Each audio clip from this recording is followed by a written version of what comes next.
July 1942. The Tiona-Vitsky training ground in German-occupied Czechoslovakia. The summer air hung heavy, but German weapons engineer Max Ehlert felt only the weight of the captured American rifle in his hands. It was a Springfield M1903A4, a weapon not typically associated with cutting-edge German arms. With practiced precision, Ehlert chambered a .30-06 cartridge, his eyes fixed on a target 600 meters distant. The shot cracked, echoing across the range. The bullet struck dead center. Again. A hit. 5 shots. 5 perfectly placed impacts within a 15-centimeter circle. Ehlert, a man whose life was spent dissecting the mechanics of destruction, felt a shiver of professional awe. This wasn't just good marksmanship. This was a weapon operating beyond its perceived capabilities. He meticulously disassembled the rifle, removing the barrel. Lifting it to the light, he peered into its dark bore, expecting the familiar helical grooves left by cutting tools. Instead, he saw something entirely unexpected. The inner surface lacked any visible machining marks. There were no telltale scratches from a drill, no harsh gouges, only faint, almost imperceptible, concentric rings, as if the metal had been compressed, forged into shape rather than cut away. Ehlert's mind, trained in the meticulous art of German engineering, struggled to reconcile this anomaly. His report, penned with a sense of urgency, landed on the desk of Albert Speer, the Third Reich's Minister of Armaments. "The Americans employ an unknown barrel finishing technology," Ehlert wrote, his words a chilling prophecy. "The accuracy of their rifles surpasses our Mauser K98K by 40% at ranges over 500 meters. This wasn't radar or jet engines or even the atomic bomb, the grand technological marvels that usually dominate the narratives of World War II. This was something subtler, a quiet revolution hidden within the heart of a rifle. It was called button rifling, a method of finishing barrels by drawing a hardened steel button through the bore. This seemingly minor innovation gifted American shooters an advantage that the highly capable German war machine simply couldn't replicate for 6 long years. The statistics that would emerge from the blood-soaked battlefields of Europe and the Pacific would tell a stark story. In 1944, an average American sniper's effective range was a staggering 730 meters. For a German sniper with his Mauser K98K, it was just 520 meters. A difference of 210 meters, a decisive 40% edge. This tactical disparity would cost Germany thousands of lives, with American snipers accounting for over 400 German officers at Monte Cassino and nearly 2,000 more in the hedgerows of Normandy. But the most compelling aspect of this story isn't its military impact alone. It's the origin. This wasn't born in the gleaming laboratories of a massive defense contractor or a state-funded military research facility. It was the brainchild of a single craftsman, a gunsmith from the quiet state of Connecticut, a man driven not by military contracts, but by a simple desire to craft a better hunting rifle. His name was John Garand, and his obscure discovery would profoundly alter the course of the war, though few would ever know his name. Our journey begins earlier, in January 1919, within the hallowed grounds of Springfield Armory in Massachusetts. Established by George Washington himself in 1794, its air always carried the pungent scent of machine oil and hot metal. Major James Hatcher, the Army's chief ballistician, stood amidst racks of newly manufactured Springfield M1903 barrels. With a borescope, a specialized optical instrument for internal inspection, he meticulously examined the first barrel. The familiar helical lands, designed to impart spin to the bullet, were there. But so too were the unavoidable imperfections. Microscopic scratches, minute irregularities, and the telltale roughness left by the cutting tool. The second, the third, the 10th, all bore the same imperfections, the inherent flaws of the traditional method known as cut rifling. Cut rifling was an ancient art, dating back centuries. A specialized tool, the cutter, was slowly drawn through the barrel, meticulously carving away metal to form the spiral grooves. It was a painstaking process, requiring immense skill and patience. A single barrel could take up to 8 hours to complete, with the cutter making 40 to 50 passes, each time removing a layer of metal barely 0.025 millimeter thick. And with each pass, it left its signature: scratches, irregularities, microscopic roughness. These seemingly minor defects had a profound impact on the bullet's flight. As a projectile hurtled through the barrel at some 850 meters per second, any surface irregularity could disrupt its smooth passage, leading to a less predictable trajectory and reduced accuracy. Hatcher, observing these limitations, noted in his report, "Average dispersion at 600 ml, 35 cm. Recommended continued research into methods to improve barrel quality." Yet, the urgency for such research evaporated with the end of the Great War. Budgets were slashed, and the Army reverted to a peacetime footing. The question of improved barrel quality, deemed non-critical, languished, unattended, for over a decade. The stage was set, not for a government initiative, but for a lone innovator. The scene shifts to Windsor, Connecticut, March 1935. In a modest workshop on the outskirts of town, John Garand, a man in his 40s, with the calloused hands and focused gaze of a true craftsman, bent over a workbench. A former employee of the prestigious Winchester Repeating Arms Company, Garand was meticulously examining the barrel of a hunting rifle. 8 hours of cut rifling lay behind him, yet through his bore scope he saw the familiar, frustrating landscape: scratches, roughness, irregularities. Unlike Major Hatcher, Garand refused to accept this as an unavoidable reality. His mind, ever restless, grappled with the fundamental problem: how to achieve a perfectly smooth bore, a channel that would guide a bullet with absolute minimal interference. He intuitively understood that a smoother inner surface meant a more stable, predictable trajectory, and ultimately unparalleled accuracy. The traditional method of cut rifling was a dead end. The cutting tool, by its very nature, would always leave microscopic traces. Garand's thoughts wandered to other metalworking techniques: stamping, forging, pressing. These methods reshaped metal without removing it. What if, he mused, the metal wasn't cut, but simply pressed into shape? The idea, initially a mere flicker, rapidly gained clarity. Instead of dragging a sharp cutting tool through the bore, what if he pulled a hard cylinder, precisely shaped with raised projections that would emboss the spiral grooves rather than carve them out? He grabbed a pencil and quickly sketched a small metal button, its surface adorned with spiral ribs, the exact inverse of the desired grooves. Pulled through the barrel, this button would cold form the channels, leaving no cutting marks, only a dense, smooth, almost forged surface. It seemed audacious, even mad, but Garand felt a surge of conviction. This might just work. He immediately sought out a local turner, commissioning the creation of his first button. The specifications were precise: 7.62 millimeter diameter, 50 millimeter length, crafted from hardened steel with a Rockwell hardness of 62, tough enough to withstand immense pressure. The cost? $15. For a man earning $40 a week, this was a significant gamble, a leap of faith into the unknown. But Garand was committed. April 1935. In his quiet workshop, Garand faced an unrifled barrel, a 610 millimeter long steel cylinder with a 7.62 millimeter internal diameter.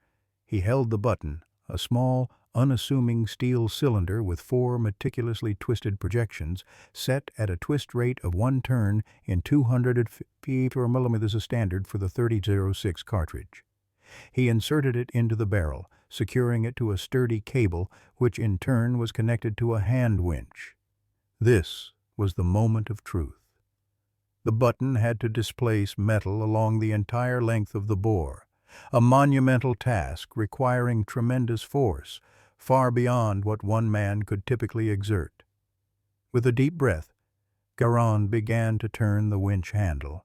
The cable slowly tightened, groaning under the strain. The metal of the barrel resisted, but the button, a tiny leviathan, inexorably moved forward, millimeter by painstaking millimeter. 20 minutes passed, and it had only traversed half the barrel's length. Garand paused, wiping sweat from his brow, taking a much-needed sip of water. Then, with renewed determination, he resumed another 20 minutes of arduous effort. Finally, the button emerged from the far end of the barrel. Garand's heart pounded as he inspected the tool. The ribs were intact, unbroken, unworn, a good sign. Then came the moment he had been working towards. He lifted the borescope and peered into the barrel. What he saw made him freeze. Inside, 4 perfectly formed spiral grooves gleamed. The surface was impossibly smooth, like a mirror, devoid of any scratches or cuts. Only faint, concentric rings hinted at the immense pressure that had reshaped the metal. It had worked. His theory, his gamble, had paid off beyond his wildest expectations. He quickly assembled the rifle, eager to put his innovation to the ultimate test. At the range, the results were undeniable, even astonishing. At 100 meters, the group size was a mere 2.5 centimeters, twice as good as the standard. At 300 meters, it tightened to 8 centimeters, a significant improvement over the typical 15 to 18 centimeters.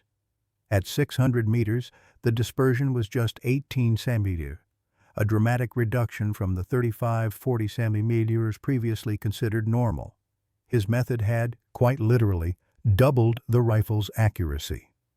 In June 1936, John Garand filed his patent application with the United States Patent Office, number 2040,745. Titled Method and Apparatus for Rifling Gun Barrels, it meticulously detailed his revolutionary process. 40 minutes per barrel instead of 8 hours, vastly improved surface quality, and significantly increased shooting accuracy. He included detailed drawings, figures, and compelling test results. On May 29, 1936, the patent was officially granted. John Garand was now, unequivocally, the inventor of button rifling. He understood the profound implications, convinced this technology could revolutionize the firearms industry. Yet, without investment or production capacity, he was powerless. He reached out to his former employers at Winchester Repeating Arms, offering them the innovation.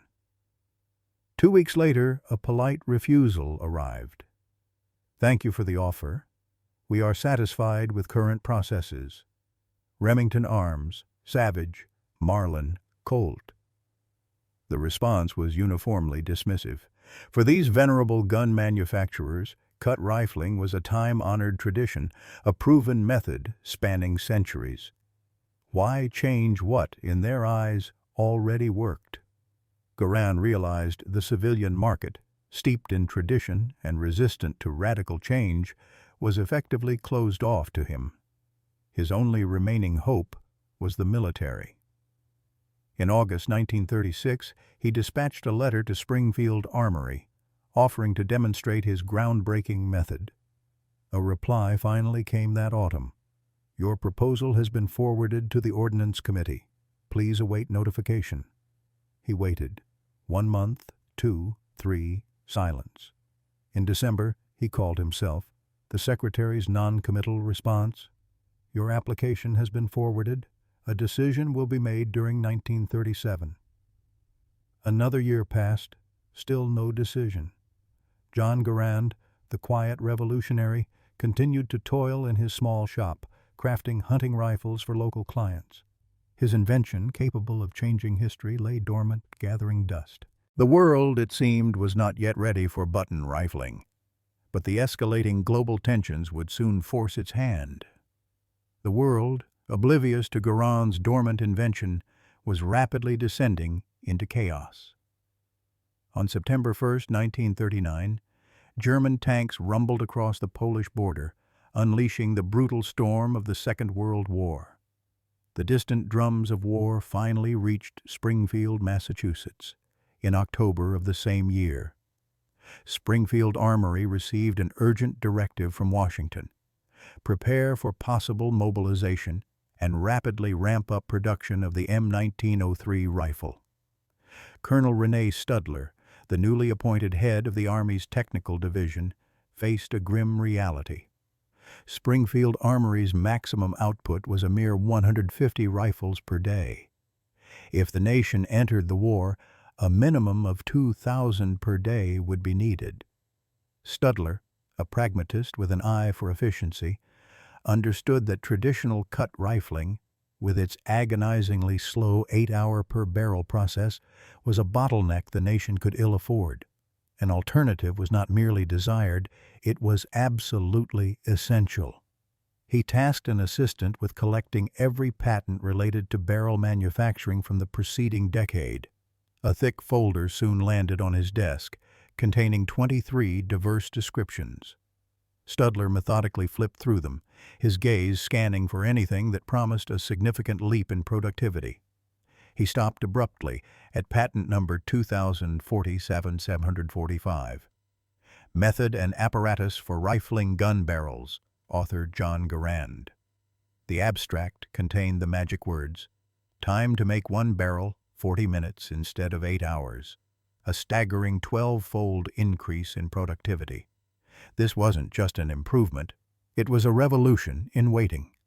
Without hesitation, he picked up the phone and placed a call to Windsor, Connecticut. In November 1939, Garand received the long-awaited call from the Army. Colonel Studler invited him to demonstrate his method at Springfield Armory.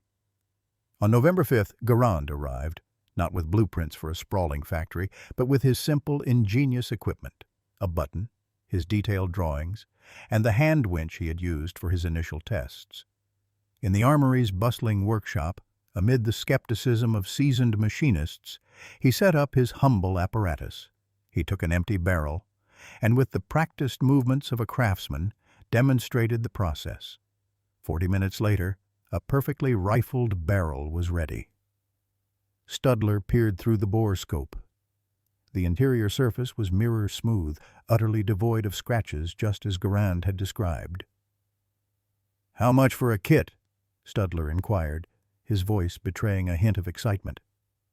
"Winch, button, and auxiliary tools?" Garand replied, $200 per kit. Studler quickly calculated. A classic cut rifling machine cost approximately $5,000.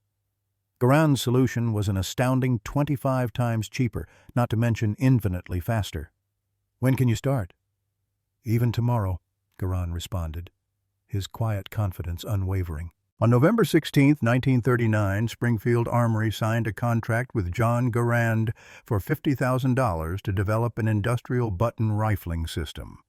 Garand, now with the full backing of the U.S. Army, immediately hired 3 engineers, rented a small workspace in Windsor, and threw himself into the monumental task. The objective was clear. The system had to be capable of producing 100 barrels per day. The deadline, 6 months, May 1940. The world outside Garand's workshop continued its headlong plunge into war. By May 1940, Germany had occupied France, and Britain stood isolated against Hitler's triumphant war machine. Although the United States officially remained neutral, the gears of mobilization were grinding.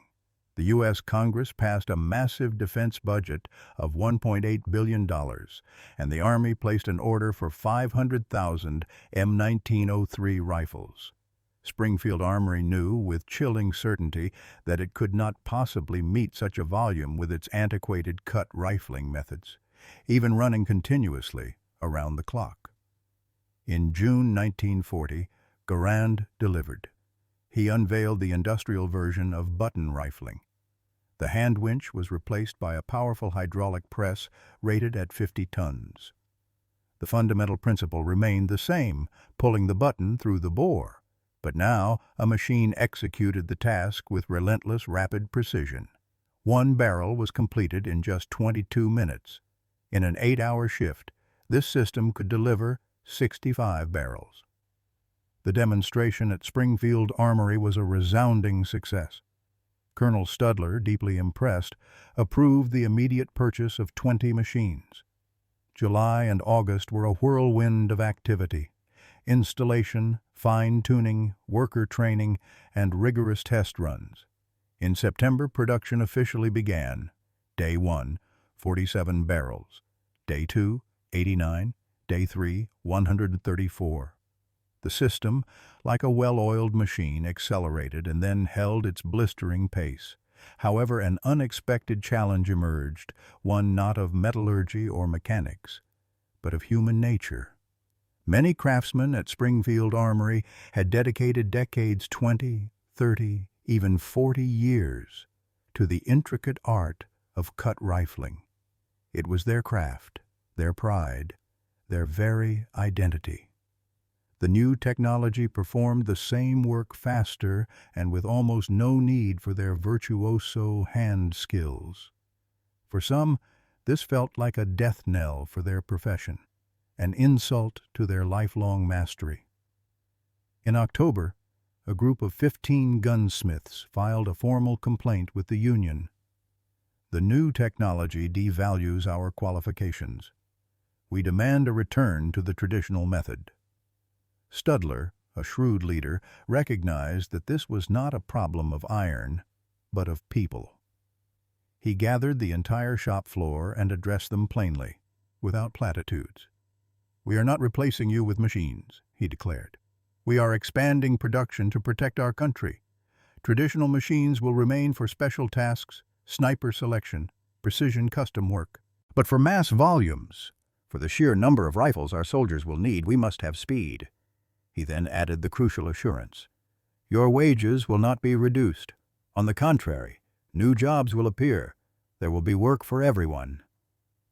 The tension in the room gradually eased. The complaints ceased. By December 1940, Springfield Armory was delivering approximately 200 barrels per day using button rifling 8 times more than a year earlier. The quiet advantage, born in a small Connecticut workshop, was now ready to prove its true worth, not in raw production numbers, but where it truly counted, in the crucible of combat, where lives hung in the balance of a single shot. February 1943, Tunisia. The Kasserine Pass was a brutal introduction for American forces to the seasoned veterans of the German Afrika Korps. Amidst the chaos, Private William Jones, a 21-year-old sniper from the U.S. 1st Infantry Division, lay concealed behind a rocky outcrop. In his hands, a Springfield M1903A4 fitted with a Weaver 330C optical sight. Its barrel, crafted by the button rifling method in September 1942, was a testament to the quiet revolution back home. Jones observed the enemy positions, approximately 800 meters away. Movement. A German officer emerged from a trench, speaking animatedly with his soldiers. Distance, 680 meters. Jones calmly adjusted for the subtle desert wind and raised his aiming mark 2 clicks to compensate for the range. The shot rang out. The bullet, traveling for approximately 0.9 seconds, struck the officer squarely in the chest. He fell. A German sniper, observing the American position from a distant rise, noted a faint puff of powder smoke near Jones's rock. His range estimation, 720 meters. He carried a Mauser K98K, equipped with a Zeiss Zielfernglas 42 scope. His barrel, forged by traditional cut rifling at the Mauser plant in Berlin in June 1941, represented the pinnacle of German engineering of its type. He aimed, corrected for the wind, and fired. The bullet whistled harmlessly over Jones's head, a miss of roughly 30 centimeters. His second shot was short, impacting a rock 2 meters in front of Jones's position. Jones, a veteran of several skirmishes, recognized the telltale signs. He was being hunted. He scanned for the glint of optics, locating a subtle reflection on the rise, roughly 720 meters away. A quick correction. He fired. A hit. After the intense engagement, Captain Michael Davis, the intelligence officer of the 1st Division, compiled the statistics. The summary was surprising, even to him. American snipers achieved approximately 68% hits at ranges from 600 to 800 meters. German snipers, by contrast, managed roughly 41%. The Mauser K98K was widely considered a benchmark rifle, and German sniper training was renowned for its rigor. Why such a stark difference? Davis prepared a detailed report requesting a technical comparison of the two rifles. April 1943. At the Aberdeen Proving Ground in Maryland, the Army's ballistics laboratory, Lieutenant Robert Johnston was tasked with that very comparison. He took 10 rifles of each type, Springfield M1903A4 and Mauser K98K, meticulously fixing them in jigs to eliminate any human error. He then ran series of 20 shots at various ranges. The results confirmed Captain Davis's observations, but with starker numbers. 300 meters. Springfield, average dispersion 6.2 cm. Mauser, 7.8. 600 meters. Springfield, 18.4 cm. Mauser, 28.6 cm. 800 meters. Springfield, 34.7 cm. Mauser, 52.3 cm. The pattern was undeniable. The farther the target, the more pronounced the difference became. At 800 meters, the Springfield was nearly 50% more accurate. Johnston then disassembled both systems, examining the barrels under a powerful microscope. In the Mauser, he saw the familiar imperfections, cutter marks, fine irregularities, the inherent roughness. In the Springfield, he observed an even, almost shiny surface, punctuated only by those faint, characteristic concentric rings. The conclusion was obvious. The barrel-making method was the key differentiator.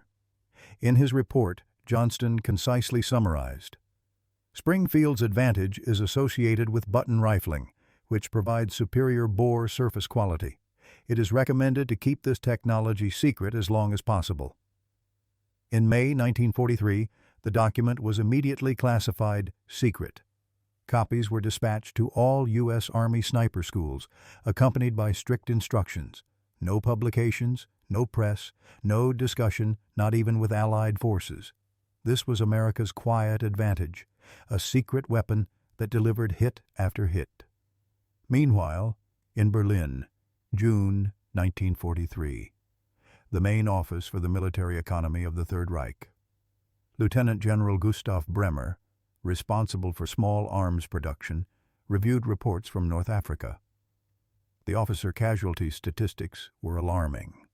Analysis of captured weapons was ongoing. Bremer's eyes landed on Max Ellert's follow-up report.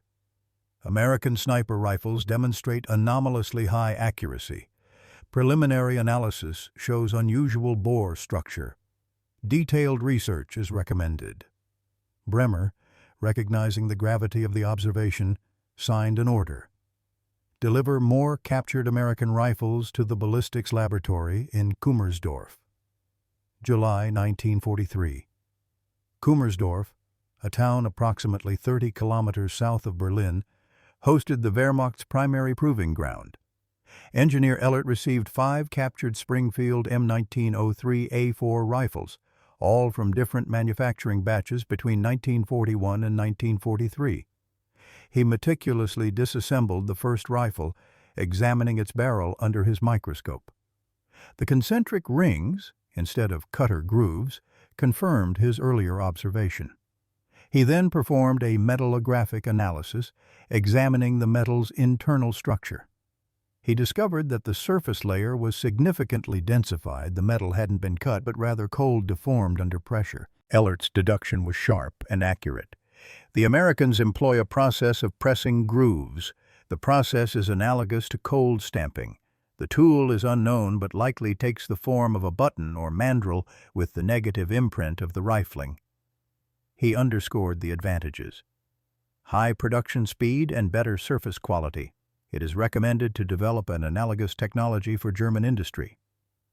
In August 1943, Ellert's comprehensive report reached Albert Speer, the Reich's Minister of Armaments.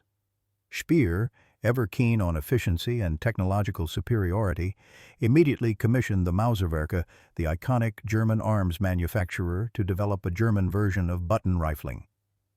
From September to December 1943, Mauser engineers dedicated themselves to creating a prototype. They meticulously crafted a button, installed a powerful hydraulic press, and began their first tests.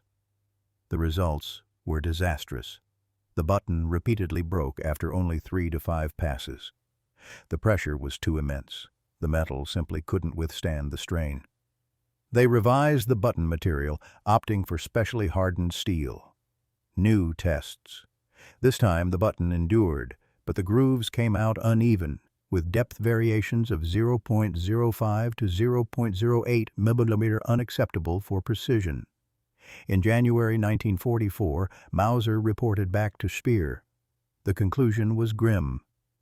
Button rifling technology requires specialized equipment and precise tolerances that we cannot currently guarantee. Implementation into production will require 12 to 18 months of development.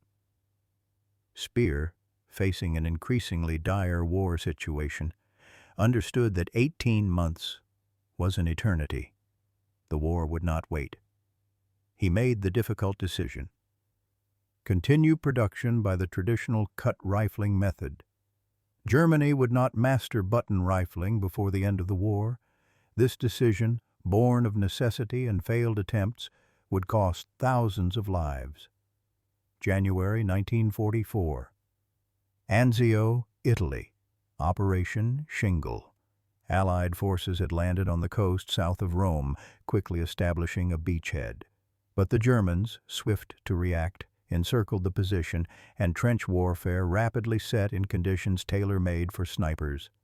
Sergeant John Fulton, a 26-year-old sniper from the U.S. 3rd Infantry Division, was a master of his deadly craft, with 37 confirmed kills to his name. In his hands, a Springfield M1903A4, its button-rifled barrel manufactured in February 1943.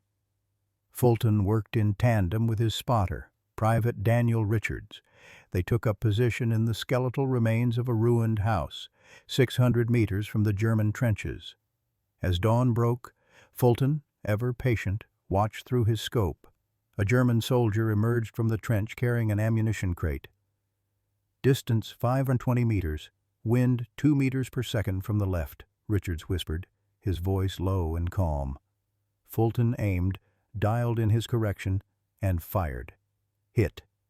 10 minutes later, another soldier. Distance 680 meters, another hit. Another. 20 minutes after that, a German officer. Distance 740 meters, hit. The Germans in that sector quickly realized they were under attack by a highly effective American sniper. They called in their own, Obergefreiter Karl Wimmer, 31 years old, a sniper from the German 65th Infantry Division, boasted 52 confirmed kills on the Eastern Front.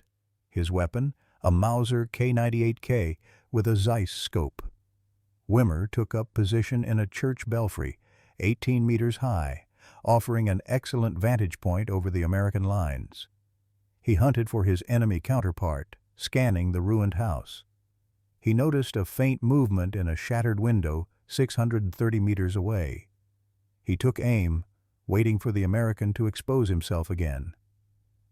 Simultaneously, Fulton spotted movement on the belfry, a telltale flash of glass.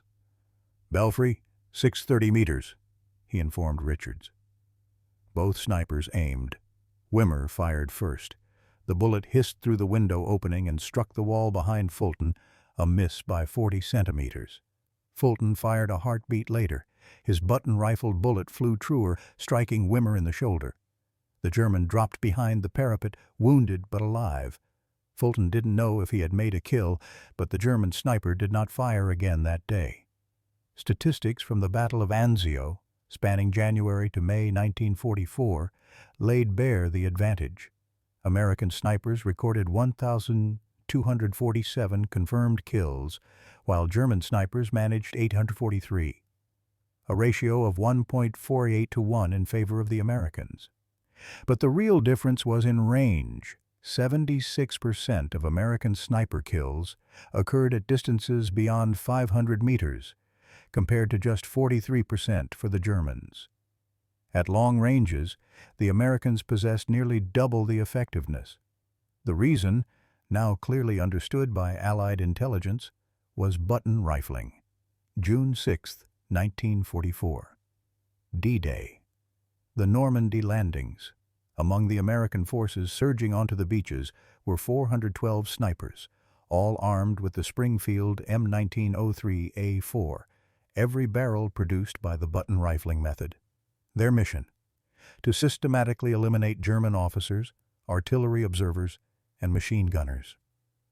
On Omaha Beach, Corporal James Henderson, a sniper of the 29th Infantry Division, stepped off his landing craft into an inferno of chaos. Bullets whizzed, explosions rocked the ground, and the cries of the wounded filled the air. Henderson sprinted for cover beneath a bluff, drawing his rifle. Through his scope, he spotted a German pillbox atop the bluff, 420 meters away, housing a machine gunner. He aimed, fired. The bullet slipped through the narrow embrasure and struck the gunner. The machine gun fell silent. American infantry began their perilous climb. By day's end, Henderson would fire 14 shots, achieving 11 hits and 3 misses. Across the entire beachhead, American snipers replicated this pattern, methodically suppressing German firing points. German defenses held, but their coordination frayed. Officers fell one after another. Throughout June and July 1944, during the Battle of Normandy, American sniper reports painted a grim picture for the Germans. The 1st Infantry Division reported 267 confirmed kills, the 4th, 312, the 29th, 198, the 2nd Armored Division, 143. In total, 1,847 kills in just 2 months, with 87% of them being German officers, sergeants, and observers. The loss of leadership demoralized German units. Soldiers feared exposing themselves. Coordination broke down. Field Marshal Erwin Rommel, commander of Army Group B, wrote in a desperate report to Berlin, "Enemy snipers inflict disproportionately heavy losses on our officer corps. At ranges beyond 600 meters, our snipers cannot compete with the Americans. A review of our tactics and better weapons for our snipers are recommended." But Germany had no better weapons to give. August 1944, the breakout from Normandy, American forces poured into the open country, and the Falaise Pocket began to form. In the ensuing chaos of the German retreat, losses were enormous. American snipers mercilessly targeted officers at checkpoints, near bridges, and within retreating columns. Statistics for August 1944 revealed a staggering disparity. American snipers recorded 2,314 kills against just 876 for the Germans, a ratio of 2.64 to 1. A technological edge had blossomed into a tactical one, and that tactical edge was now exerting a strategic impact. Button rifling was undeniably changing the course of the war in Europe. Meanwhile, in Washington, D.C., February 1944, at the headquarters of the Office of Strategic Services, OSS, the predecessor of the CIA, Colonel David Bruce, the deputy director, read a report from an agent in Switzerland. German intelligence was aggressively gathering information on American small arms production, with particular interest in barrel manufacturing technology. The Germans were clearly attempting to ascertain the reason for the superior accuracy of American sniper rifles. Bruce understood that button rifling was a crucial silent advantage. If the Germans learned its details and managed to copy it, that edge would vanish. He immediately ordered his agents to track every German attempt to obtain information about American weaponry. March 1944, Stockholm, Sweden. A neutral capital teeming with spies. A German agent, Kurt Schmidt, operating undercover as a steel merchant, sought to contact American engineers. His mission? Obtain technical documentation, or at least a general description, of the barrel production methods. Schmidt approached a Swedish intermediary who claimed to have contacts at Springfield Armory, offering a hefty $50,000 for the button rifling equipment drawings. Unbeknownst to Schmidt, the intermediary was actually working for British intelligence, MI6, who promptly reported the German attempt to the OSS. In April 1944, the OSS orchestrated a brilliant counter-operation. They meticulously prepared drawings that appeared authentic, but were seeded with critical subtle errors. If the Germans attempted to build equipment from these plans, it would inevitably fail. In May 1944, Schmidt received the doctored drawings through his intermediary, paid the $50,000, believing he had acquired genuine documentation, and sent the plans to Berlin via diplomatic pouch. By June 1944, Mauser engineers received the drawings and began constructing the equipment. July 1944. First tests. The system catastrophically failed. The button broke, the rifling came out crooked. The barrels were utterly unusable.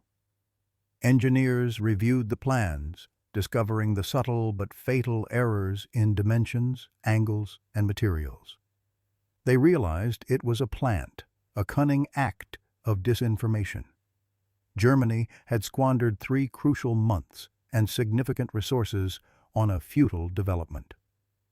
In August 1944, Mauser reported to Speer, "The received drawings proved unreliable, likely disinformation from enemy intelligence. We recommend discontinuing attempts to copy the American technology and focusing on improving our own production methods." Speer, defeated on this front, agreed. Germany finally abandoned its efforts to master button rifling. While the secret war for button rifling raged in Europe, its tangible impact was also felt across the vast, brutal expanses of the Pacific Theater. August 1942, Guadalcanal, Solomon Islands. The first major American offensive against Japan. Corporal John Julian, a 23-year-old sniper from the U.S. 1st Marine Division, carried a Springfield M1903A4, its barrel button rifled in June 1942. The jungles of Guadalcanal were an unforgiving hell. 90% humidity, 35°C temperatures, daily torrential rains, sucking mud, swarms of insects and rampant disease. And, adding to the torment, ubiquitous Japanese snipers. The Japanese, masters of jungle warfare, exploited the dense foliage expertly, lashing themselves to treetops, waiting for hours, and firing from heights of 20 to 30 meters. Their weapon, the Arisaka Type 97 sniper rifle of 6.5 mm caliber, was light and handy, but lacked long-range accuracy. Arisaka barrels, produced by traditional cut rifling at the Nagoya and Kokura arsenals, suffered from middling rifling quality. Japanese industry in the 1940s possessed nothing comparable to button rifling. Julian quickly adapted, learning to hunt the Japanese snipers. His tactic? Wait for the Japanese shot, pinpoint the faint puff of smoke, locate the position, and fire back. On the morning of August 21st, Julian lay hidden in the brush near the Henderson Field runway, watching the treacherous trees. A shot cracked. An American soldier fell 50 meters from Julian. Julian swept his scope. A faint, almost imperceptible shift in a treetop. Distance, 180 meters. Height, 25 meters. A difficult shot, a tiny target, partly obscured by leaves with a challenging upward angle. Julian aimed, compensated for the angle, and fired. The bullet threaded the dense foliage and struck the Japanese sniper in the head. The man plummeted from the tree. The distance wasn't extraordinary, but the brutal conditions, height, dense leaves, and humid air, made it a testament to the Springfields' inherent accuracy. By October 1942, the fight for Guadalcanal continued to rage.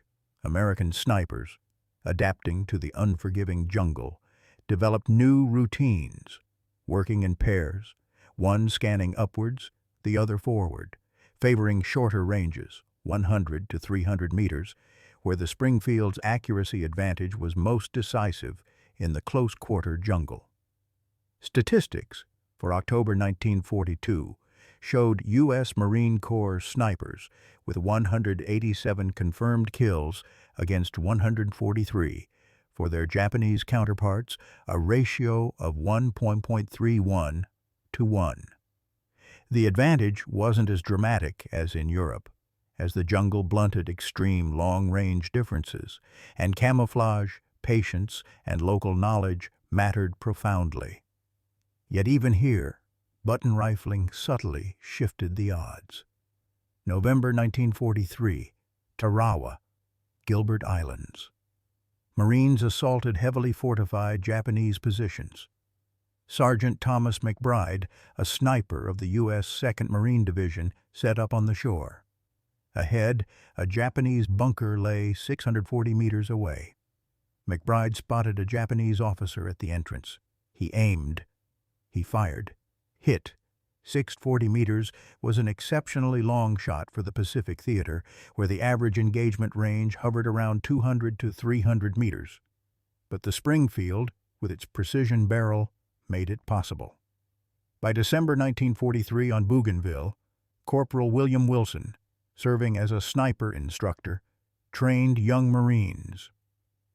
"Your rifle is more accurate than the Japanese Arisaka," Wilson explained. "At 400 meters you can hit a head-sized target. A Japanese can only reliably hit a torso. Use that edge." He ran a demonstration. Taking a captured Arisaka Type 97, he fired a string at 400 meters, observing a dispersion of 32 centimeters. Then, with the Springfield, under the identical conditions, the dispersion shrank to 19 centimeters, a difference of 68%. Wilson drove home the lesson to his students. That difference is your life. You will shoot first and hit first. The Japanese will miss. Remember it. Throughout 1944, across the Marshall Islands, the Marianas, Palau, and the Philippines, American snipers continued to leverage this technological advantage. Statistics for 1944 in the Pacific Theater. American snipers, 4,782 confirmed kills. Japanese snipers, 3,214 kills. A ratio of 1.49 to 1. Not as spectacular as in Europe, but enough to decisively shift the balance. Every eliminated Japanese officer, machine gunner, or observer meant an American soldier's life saved. Button rifling was, unequivocally, saving lives. Back in the United States, barrel production by button rifling continued at full throttle.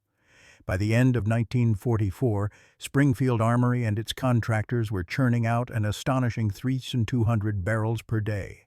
In total, since the beginning of the war, over 800,000 barrels were made using this innovative method. Crucially, not a single one reached German hands in a condition suitable for reverse engineering. All captured American rifles were damaged or destroyed by retreating or captured troops, ensuring the secret remained intact. The OSS's comprehensive secrecy operations included non-disclosure agreements for all Springfield Armory personnel involved with button rifling, prohibitions on photography, and stringent safekeeping of all drawings. Even the closest allies, the British and the Soviets, did not receive full details on button rifling, only the finished Springfield rifles. It remained a potent American secret until the war's end. The Ardennes Forest, Belgium, December 1944. Germany launched its last, desperate major offensive on the Western Front, the Battle of the Bulge. In brutal winter conditions, American snipers, equipped with their precise Springfields, continued their grim work. Sergeant Francis Pegamogabo, an Ojibwe sniper of extraordinary skill, took up position at the forest's edge, -5°C, snow, biting wind. Pegamogabo observed the German lines, spotting an officer 520 meters away. He aimed, but he knew the cold affected the weapon metal contracted, ballistics shifted. He dialed in an extra precise correction and fired. Hit. Over 3 weeks of the Battle of the Bulge, December 16, 1944 to January 25, 1945, American snipers reported 1,124 confirmed kills. The German counterattack ultimately failed, in no small part due to the devastating loss of officer cadre to sniper fire. January 1945. Soviet forces surged into Germany from the east, while Americans and British advanced from the west. American snipers remained vital in the urban fighting. Cologne, March 1945. Corporal Charles Havlat, a sniper from the U.S. 3rd Armored Division, set up on the top floor of a ruined building. He spotted a German soldier with a Panzerfaust, an anti-tank launcher, 380 meters away, preparing to fire at an American tank. Havlat aimed, fired, and dropped the German before the shot could be loosed. The tank was saved. April 1945 saw the final battle for Berlin, though American forces did not participate in the direct assault. Elsewhere along the front, American snipers continued their relentless task. On April 30, 1945, Hitler committed suicide. On May 7th, Germany capitulated in Reims. On May 8th, in Berlin, the war in Europe officially ended. The Pacific Theater, May through August 1945. The battle for Okinawa and the grim preparations for the invasion of Japan. Okinawa was the bloodiest battle of the Pacific Campaign, 82 days of brutal combat. The Japanese resisted with fanatical desperation. American snipers played a crucial role, systematically eliminating Japanese officers, observers, and snipers. Statistics for the Battle of Okinawa, April through June 1945. American snipers, 1,876 confirmed kills. Japanese snipers, 987 kills. A ratio of 1.90 to 1 to July and August 1945 saw the U.S. preparing Operation Downfall, the massive invasion of Japan, with planned landings on Kyushu and Honshu. The U.S. Army ordered another 200,000 Springfield M1903A4 sniper rifles, and Springfield Armory ran at full capacity. But then, on August 6th, the United States dropped an atomic bomb on Hiroshima. On August 9th, on Nagasaki. On August 15th, Japan capitulated. Operation Downfall was canceled. The Second World War was finally over. The final statistics of the Second World War reveal the profound impact of button rifling. American snipers in the European theater achieved 18,347 confirmed kills.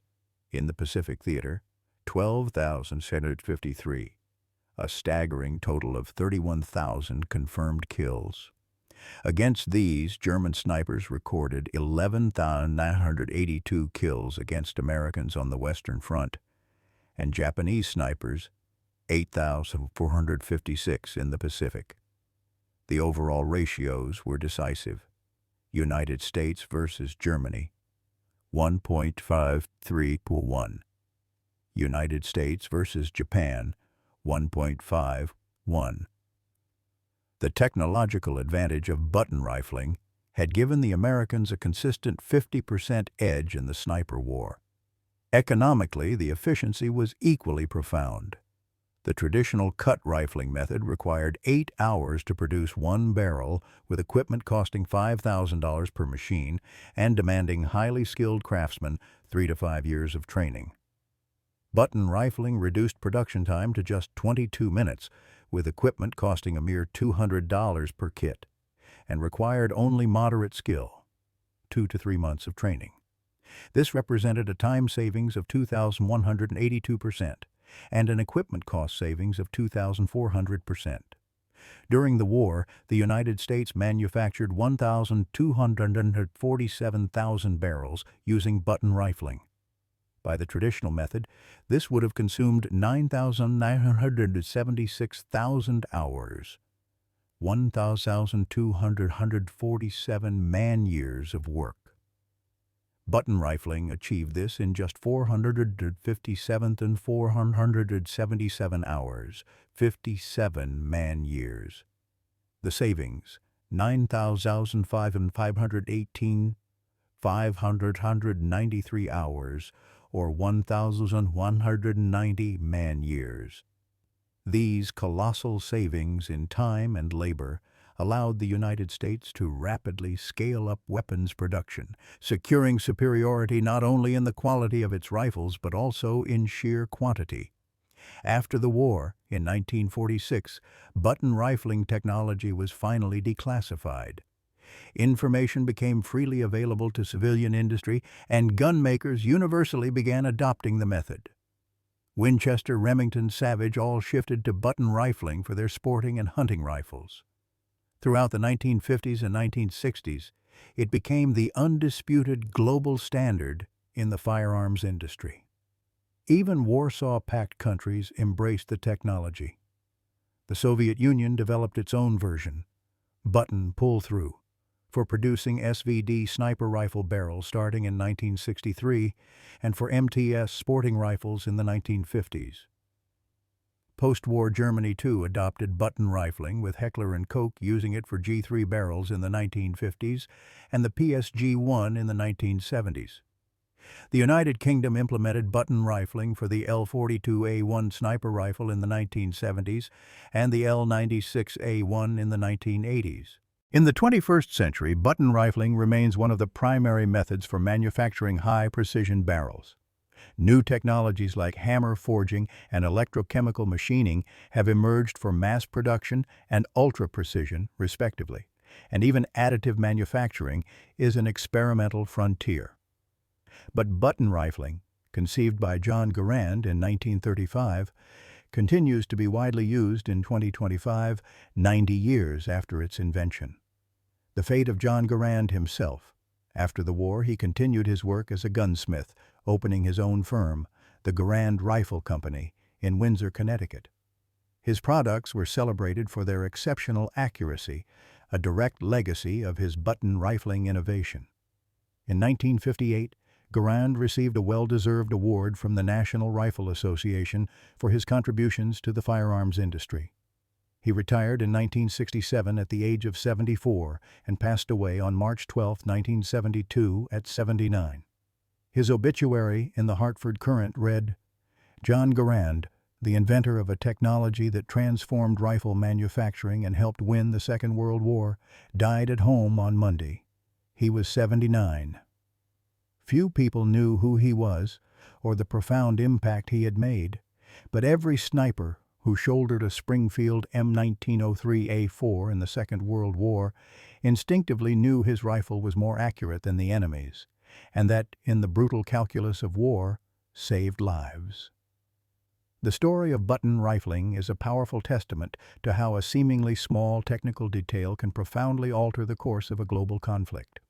No military strategist or general initially conceived that a barrel-making method could be a decisive factor, yet somewhere within the vast, intricate machinery of war, a simple, elegant technology was at work. A button pulled through a barrel. This technology granted an almost invisible edge, an edge imperceptible to the naked eye, unfelt until a critical shot had to be made at 700 meters, an advantage fully measured only on the blood-soaked battlefield. But it was an edge that undeniably saved lives. When an American sniper eliminated a German officer at 680 meters while a German counterpart missed at the same distance, that was the advantage of button rifling. When American infantry could advance because enemy machine gunners were silenced by precise sniper fire, that was the advantage of button rifling. When American tanks escaped destruction because Panzerfaust teams were neutralized before they could fire, that was the advantage of button rifling. Of the 31,000 confirmed kills by American snipers in World War II, How many were possible because of this unsung technology? Half? Two-thirds? We cannot know for certain, but this much is clear. Without button rifling, the ratios would have been drastically different. Losses would have been higher. The war almost certainly would have been longer. It wasn't a magic bullet, nor was it a wonder weapon. It was simply a better way to make barrels. Yet, in a war where every advantage mattered, where the line between life and death was measured in centimeters and seconds, even a small advantage became a great one. John Garand was not a general. He was not a scientist on the Manhattan Project. He was not a designer of aircraft or tanks. He was an ordinary gunsmith from Connecticut who simply wanted to make a better rifle for hunters. And his quiet invention changed the war. His story reminds us that great things often begin small, and technologies that change the world do not always appear spectacular. Sometimes they are merely a different, more effective way to accomplish an existing task. But if that way is demonstrably better, it spreads, it replaces the old, and it becomes the new standard. Today, button rifling is used globally in sporting, hunting, and military rifles, its principles having endured for 90 years.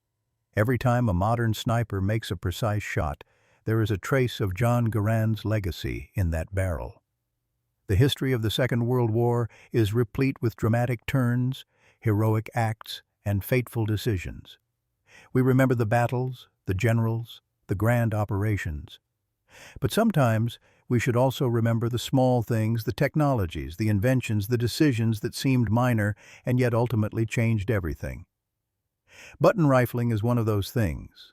A simple button, a hydraulic press, a smooth surface of metal instead of scratches, and thousands of lives saved. Did American snipers in Normandy, the Ardennes, or Okinawa know about John Garand? Probably not. Did they fully understand why their Springfield was more accurate than a Mauser? Perhaps not. But they knew one thing with absolute certainty. When they had to fire, their rifle would not fail them. And that, in the heart of battle, was enough. The war ended 80 years ago. John Garand died 53 years ago. The Springfield M1903A4 has long since been retired from service. But the enduring idea remains. Quality matters, details matter, and even a small edge can prove decisive. There is a lesson here for all of us, not only for gunsmiths or soldiers, but for anyone striving to make something better. Sometimes the victor is not the strongest, nor the biggest, nor the loudest. The victor is the one who found a better way. And that is the true story of button rifling. A simple trick of drawing a button through steel that gave American snipers in the Second World War a decisive advantage. A story of how one man changed a war without ever becoming a soldier, a story whose importance was not obvious at first. Time, however, sorts things out. And today, we can unequivocally say John Garand made his contribution to victory. Quiet, unnoticed, technical, but utterly decisive.